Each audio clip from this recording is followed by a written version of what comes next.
Around a day ago, the world was thrown a curveball. Pope Francis has passed away. His sudden death has sent shock not just through the Vatican, but across the entire globe. But perhaps the most unexpected and emotional part of this story is his final words. His last words weren't just a goodbye, they were a message, a powerful, tear-jerking reminder of what truly matters in life. Words that will echo through time, stirring hearts and souls for years to come. So, what did Pope Francis say with his final breath? Join us as we uncover the details behind this profound moment. Simpler beginnings. Born Jorge Mario Bergoglio. On December 17, 1936, in the Flores neighborhood of Buenos Aires, Argentina, Pope Francis came from humble beginnings. He was the eldest of 5 children. His father, Mario José Bergoglio, an Italian immigrant accountant, and his mother, Regina Maria Sivori, a housewife of northern Italian descent, raised him in a deeply grounded Catholic home. His family fled fascist Italy in 1929, seeking refuge in Argentina. According to his sister Maria Elena, they didn't leave because of financial hardship, but they left for freedom. Young Jorge grew up in modest surroundings. He studied at Wilfrid Barón de los Santos Ángeles and later earned a diploma as a chemical technician from Escuela Técnica Industrial N of Hipólito Yrigoyen. Before his journey into priesthood, he worked as a janitor, a bouncer, and even in a food lab. Life wasn't easy, but these experiences, they helped shape him.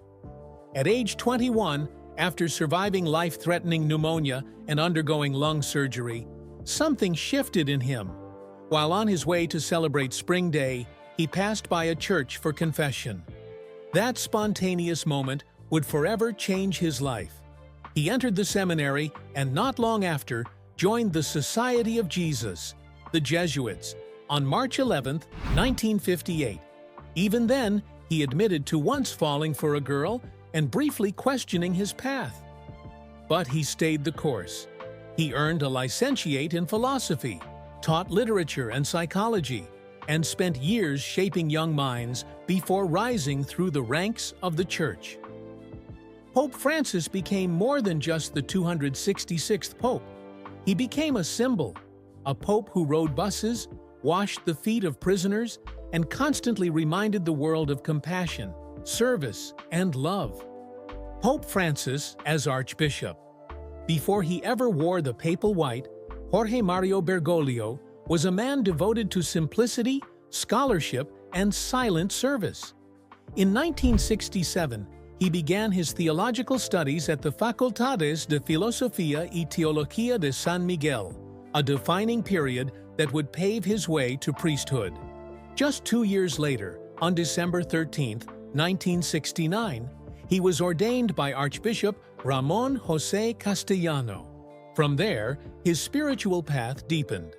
He served as Master of Novices, shaped young minds as a theology professor, and slowly became a leader. His final stage of Jesuit training, the tertianship, took him to Alcalá de Henares, Spain, where he took his solemn final vows, including the 4th vow of obedience to the Pope, on April 22, 1973.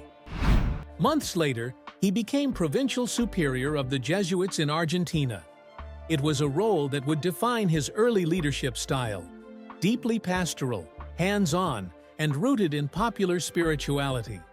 In 1973, during a brief pilgrimage to Jerusalem, his visit was cut short by the eruption of the Yom Kippur War, a reminder that peace, something he would champion throughout his life, was still elusive.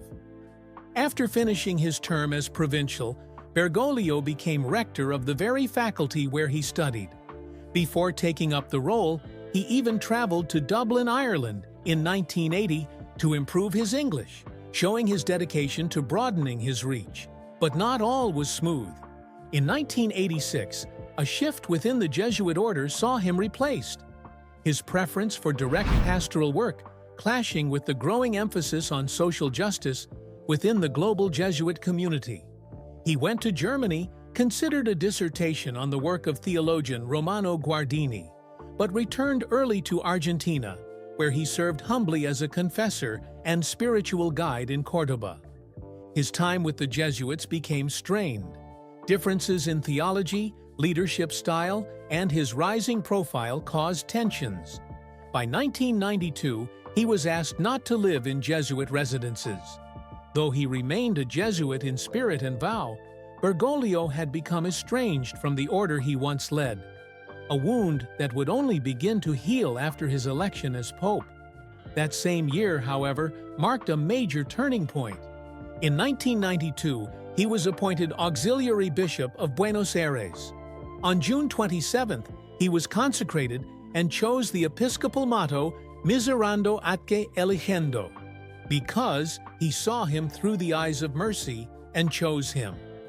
It was a motto that reflected everything Bergoglio stood for: humility, compassion, and divine mercy. By 1997, he was appointed Coadjutor Archbishop, and in 1998, after the death of Cardinal Quaracino, he became the Metropolitan Archbishop of Buenos Aires. As Archbishop, he rolled up his sleeves. He sold the archdiocese's bank shares, restructured finances, and ended the church's reckless spending. He doubled the number of priests working in Buenos Aires' most neglected areas, the shanty towns, and he didn't just send help, he went himself. He became known as the Slum Bishop, El Obispo Villero, a man of the people, among the people. Pope Francis never chased power. He chased purpose. And maybe that's why, when his final day came on Easter Monday, the world stood still. On November 6, 1998, even as he continued serving as Archbishop of Buenos Aires, Bergoglio took on another profound responsibility. He was named the Ordinary for Eastern Catholics in Argentina, shepherding a flock that had no prelate of their own.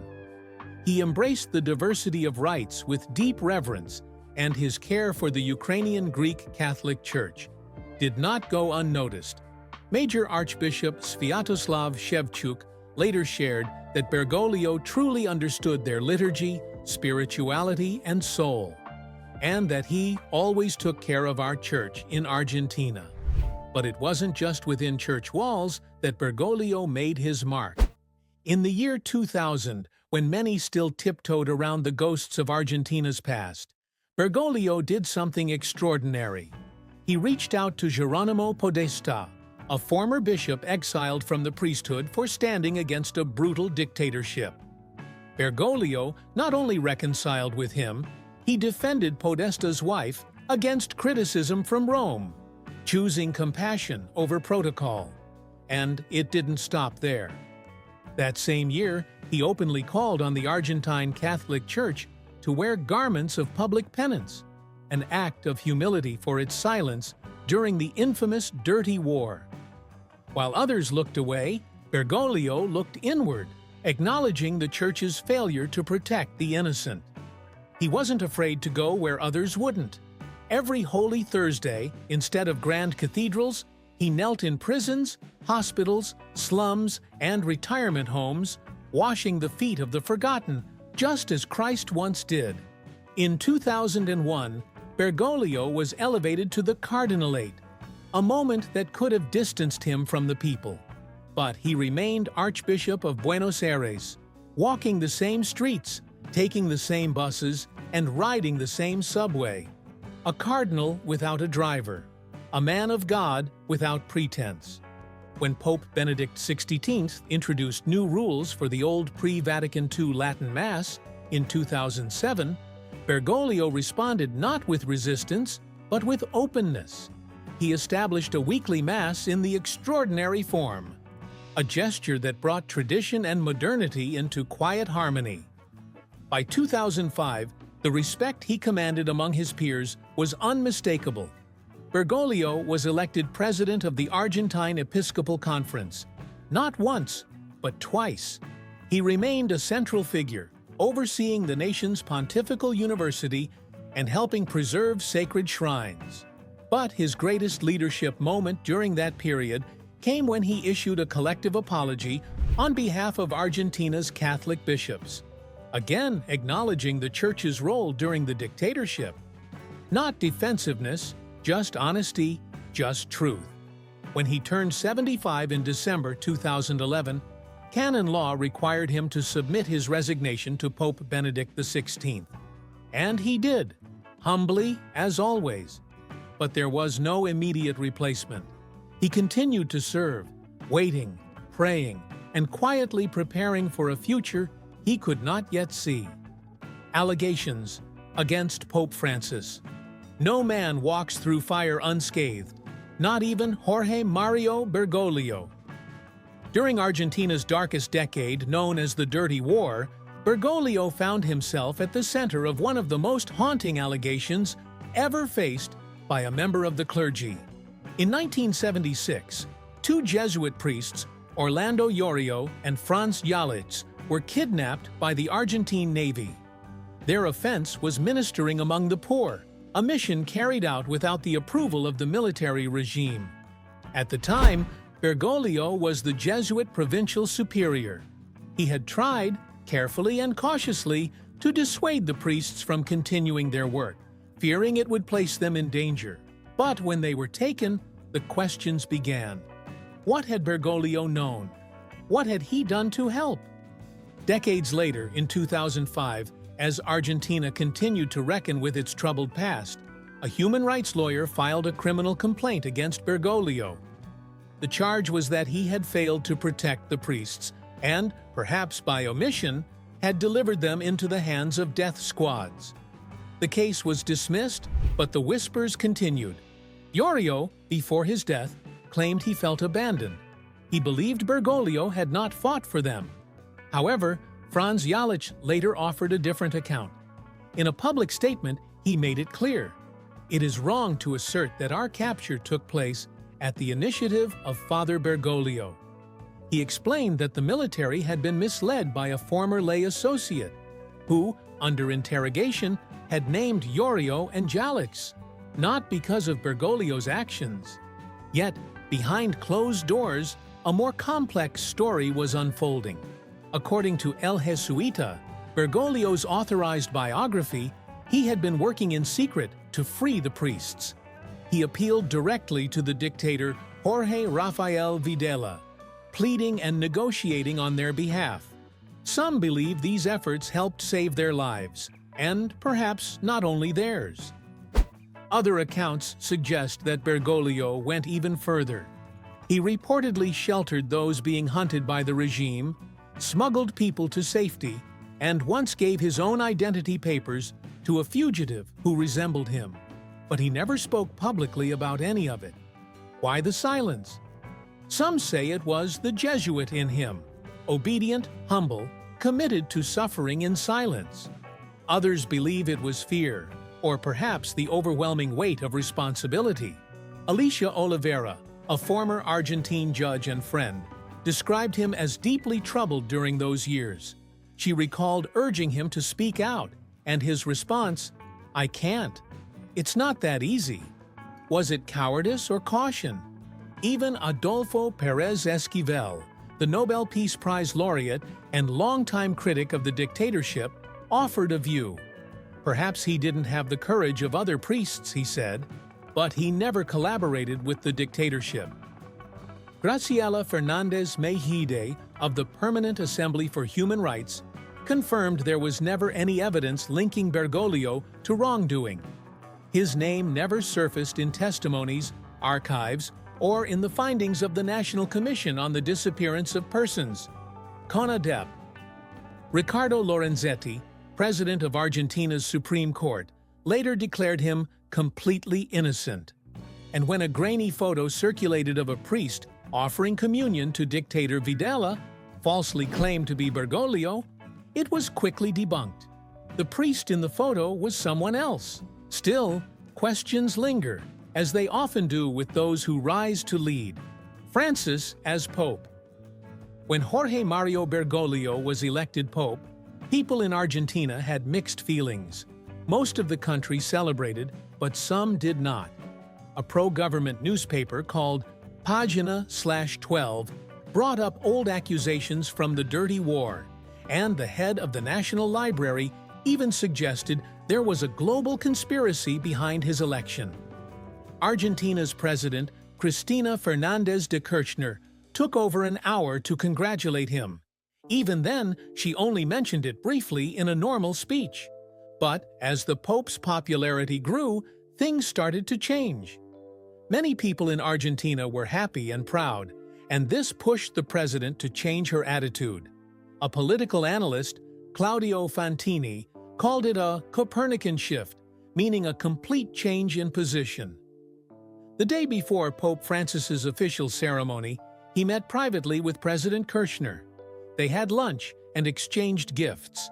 This was his first meeting as Pope with any world leader. Many people believed they were repairing their relationship. After this, Pagina 12 quietly removed its negative articles about him from their website. Pope Francis made history in many ways. He was the first Jesuit to become Pope. This was important because the Jesuits and the Vatican had not always gotten along. He was also the first Pope from the Americas and the first from the Southern Hemisphere. Some news reports said he was the first non-European Pope, but that wasn't true. He was actually the 11th. The last one before him was Pope Gregory III from Syria, who died in 741. Even though Pope Francis was born in Argentina, his family came from Italy. As Pope, Francis became known for his simple and humble style. He was not as formal as the popes before him. The media called him a no-frills Pope. On the night he was elected, he chose to ride the bus with the other cardinals instead of using the special papal car. The next day, he visited a sick cardinal in the hospital and spent time talking to staff and patients. Pope Francis speaks many languages. Besides Spanish, he speaks fluent Italian and German. He also understands Latin, French, Portuguese, and English. He even knows some local Italian dialects like Piedmontese and a little of Genoese Ligurian. But it wasn't just his language skills that stood out. People noticed how simply he lived. He chose not to live in the grand papal apartments. Instead, he stayed in a small guest house inside the Vatican where he could meet visitors easily. Even so, he still appears at the Apostolic Palace window every Sunday to lead the Angelus prayer. As a Jesuit, Pope Francis believed that people should not only follow rules, but also listen to what God is asking them to do. He spoke against clericalism, which means when priests focus too much on power and status. Instead, he encouraged church leaders to serve others. He said priests should be close to the people, using the image that they should smell like the sheep. He also made changes to Vatican money practices. When he became Pope, he canceled the big bonuses that Vatican workers usually got when a new Pope is elected. That money was given to charity instead. He also stopped the €25,000 yearly payments to cardinals who served on the Vatican Bank's board. In April 2013, just 1 month after becoming Pope, Francis created a new group of 8 cardinals to advise him. Their job was to help reform the Vatican's government structure. Most of these cardinals were not part of the Vatican's leadership, and some had even criticized how things were run. This showed that Pope Francis was serious about making real changes. On his first Holy Thursday as Pope, Francis did something that shocked the normal tradition and won hearts. Francis walked into a youth prison in Rome, bent down, and washed the feet of 12 young inmates. Not just men, 2 were women. And not just Catholics, 2 were Muslim. As he gently kissed their feet, he told them, "I'm here to serve you." No pope had ever included women in this ancient ritual before. But Francis didn't seem interested in following the usual script. He cared more about the message: love, humility, and breaking barriers. What were Pope Francis' final words? Pope Francis's final days were filled with deep devotion, even as his health grew weaker. Just hours before his death on Easter Monday, he shared a touching message: "Christ is risen." These words capture the entire meaning of our existence. For we were not made for death, but for life. He prayed for peace and called for the release of prisoners of war and political prisoners. On Easter Sunday, even though he was visibly tired, the 88-year-old Pope appeared on the balcony of St. Peter's Basilica to bless 35,000 people gathered below. With the help of his aides, he drank water through a straw and had his robes adjusted. Archbishop Diego Ravelli read the Easter blessing for him, as Francis was too weak to lead the Mass himself. Instead, Cardinal Angelo Camastri took on the task. Before his death, Pope Francis had been in the hospital after battling pneumonia. He had been discharged on March 23rd as his health remained fragile.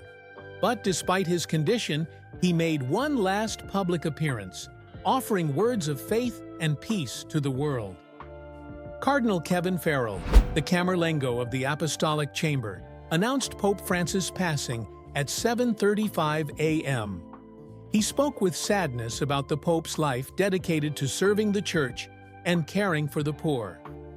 With gratitude for his example of faith, the world said goodbye to a Pope who, even in his final moments, showed great strength and love for others.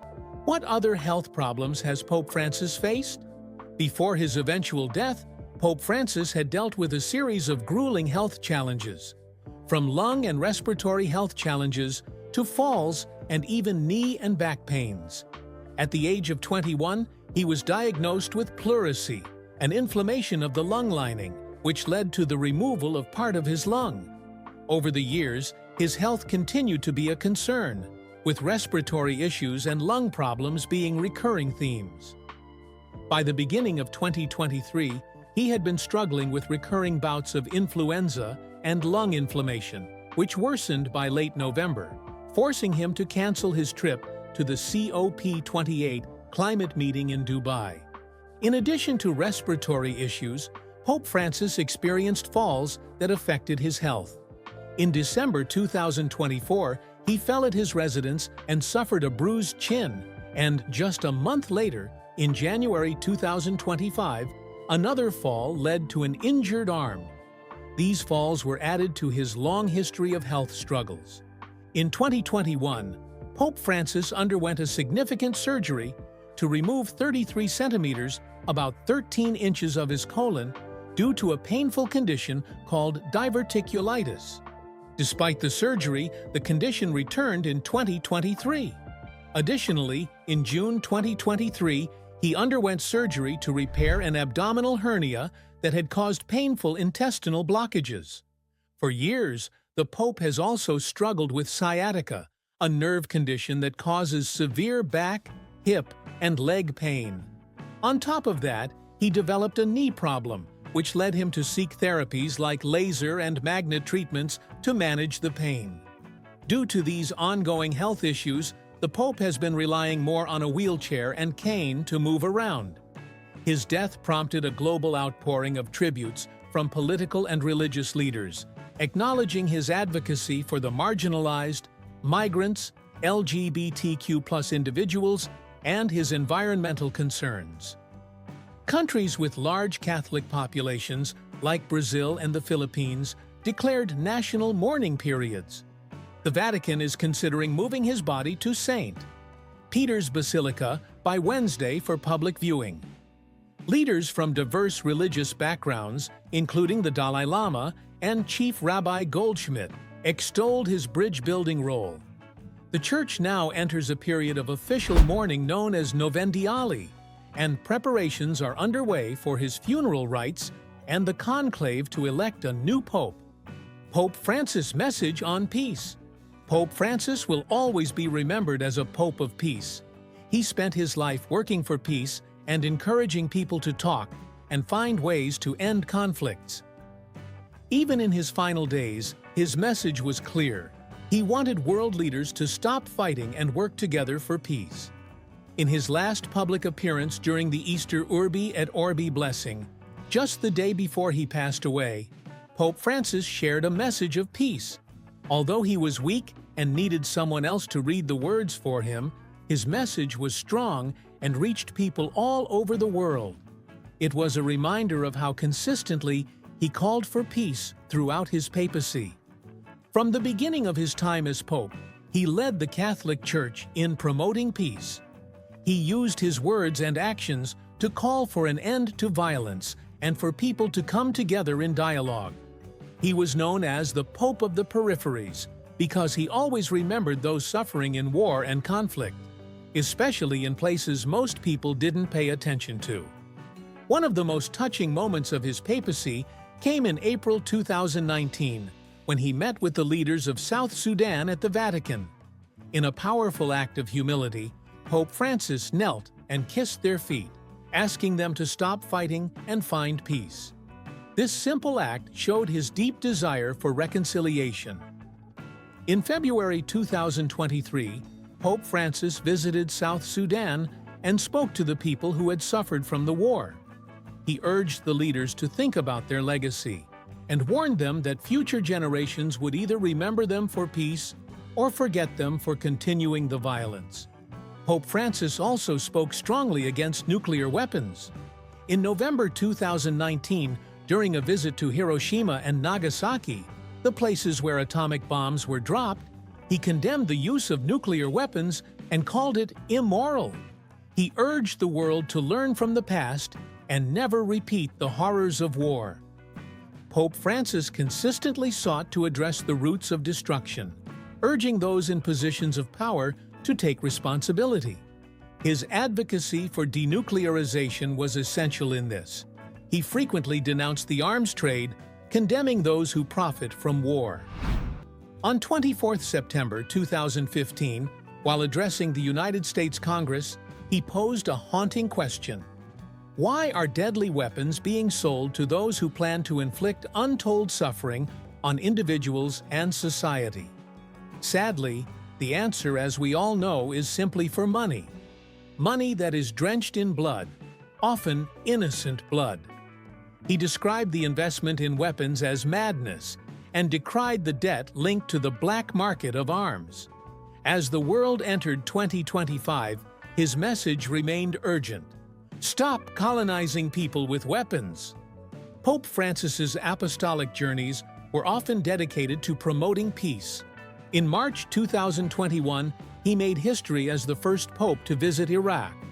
There, he brought a message of unity and hope to a country devastated by years of conflict. A key moment of that trip was his meeting with Grand Ayatollah Ali al-Sistani in Najaf, which highlighted the importance of interreligious dialogue and mutual respect.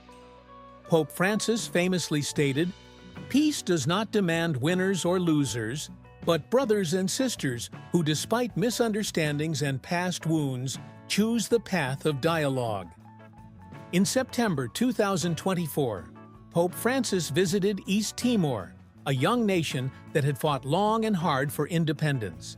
His visit was a strong sign of solidarity with the most Catholic nation in the world, which continues to heal from its painful history. During a Mass for 600,000 people at Tasitolu, he reminded the faithful, "You remained firm in hope even amid affliction, and, thanks to the character of your people and your faith, you have turned sorrow into joy." Beyond his travels, Pope Francis used his voice to intervene in global conflicts, continuously advocating for ceasefires and negotiations. In May 2014, he hosted a prayer summit at the Vatican with Israeli President Shimon Peres and Palestinian President Mahmoud Abbas, showing his belief in the power of prayer and dialogue to pave the way for peace.